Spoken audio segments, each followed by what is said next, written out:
Yo, so we finally got our Mocap studio set up. We just booted up the system. We want to show you guys around, see what it's like to run a Mocap session. When we were looking into doing animation, we actually started with doing inertial suits, and they have like these little sensors on your body, and then when you move around, they sense your acceleration or whatever. But that had a lot of problems. It was like slowly drift and do weird things over time. After testing out those systems, we finally just decided it would save us a lot of time and then subsequently money if we just invested in a motion capture system that was optical. This is like the industry standard motion capture system that uses cameras. You will have seen this in like movies and behind the scenes and everything, where you put on like that black suit with all the little dots, the markers, and then the cameras can see those markers from a bunch of different angles, and that's how you get the animation, and it's like super clean. It will dramatically reduce our cleanup and just the overall processing. So a really brief overview. So we have our room here, and then we have all the cameras on the walls here surrounding us in the volume, and then there's like a 7-foot like little margin around here where the cameras can't see because it's kind of too close. So if we have like a marker here in the middle, then all these cameras can see it. And the cool thing is, so if like Daniel's here and he's obscuring me and this marker's on me, then these cameras can see it. So pretty much at any point in time, there's at least a couple cameras that can see a marker. And then from the perspective of the camera, it's just like all black because these are infrared.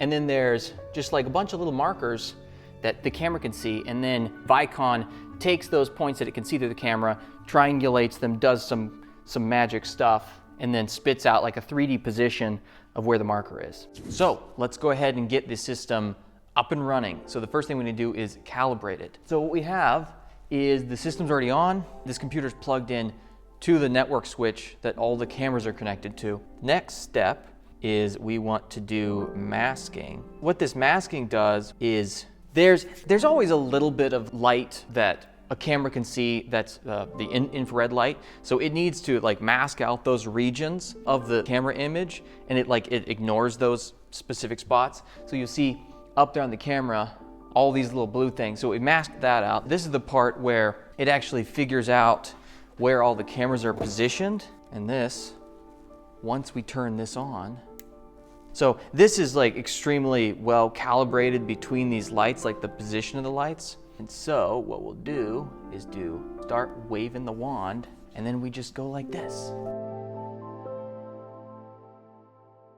As I'm moving around and going like this in that motion, the wand is being seen by multiple cameras, and then it's able to figure out based off of the angle and where the lights on that wand are, it's able to figure out where the cameras are positioned relative to each other. So now that we've done the wand waving, what we want to do is put this puppy in the center of the room. So this will be the center of the volume that gets captured. So we'll just position that right about there. All the cameras should be able to see that. And we come back over here and do set origin. Cool. So now it's figured out the orientation of all the different cameras. If we go to the 3D view, so this is the wand laying on the ground with the markers. Okay, so the next step is to get the suits on. So I'm gonna change into my suit, and that's it. I feel like a fool. It's not very flattering.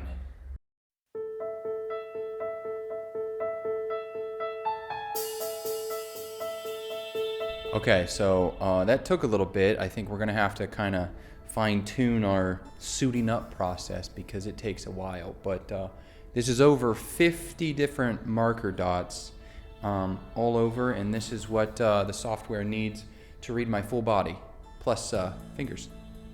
The next thing we're gonna do is do the subject calibration.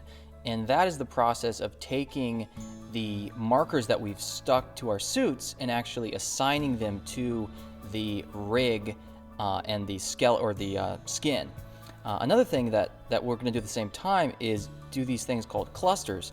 They're these little plates with a unique set of markers on them, and then that cluster has a name to it, and we put that onto our back, and that will have one assigned for Daniel and one assigned to me. So then when you walk into the volume, the system will know, oh, this specific cluster is Daniel, and this one is Jed. Okay, so what we're gonna do now is a ROM.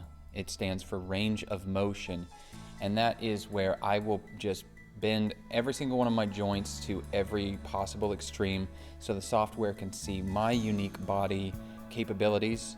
I'm not double jointed, so it's able to know that. See how I'm bending everything and it knows me. Oops, you're a woman. I was gonna say, where are my hands?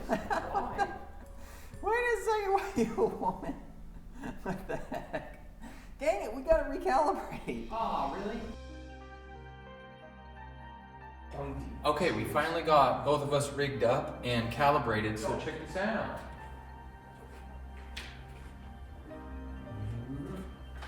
This is really where the fun begins, because now we get to test out how two people work inside of the volume with props, and we figured let's throw in a katana and see how that works, and it was pretty freaking sweet.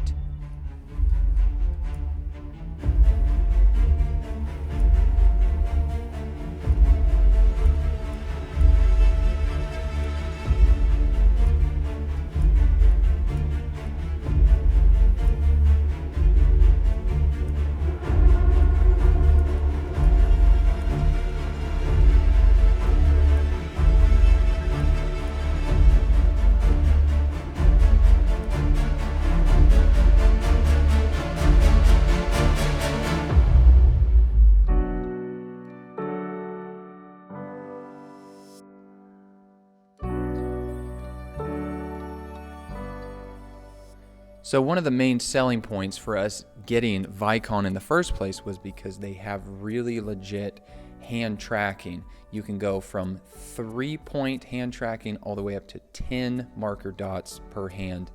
And with this one, because we wanted this session to just be quick and easy, we only did 3 fingers, 3 marker dots per hand. So it's not as good, but check out this clip where we had 5 marker dots per hand, and it is just so much better.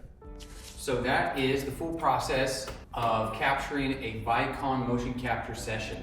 It's really amazing. We're really excited with the potential of what we can do with this. It's just gonna get better after this.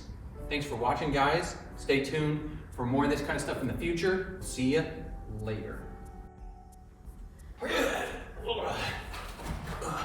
Ow! Oh, my back. I think that's where they use the flexible markers.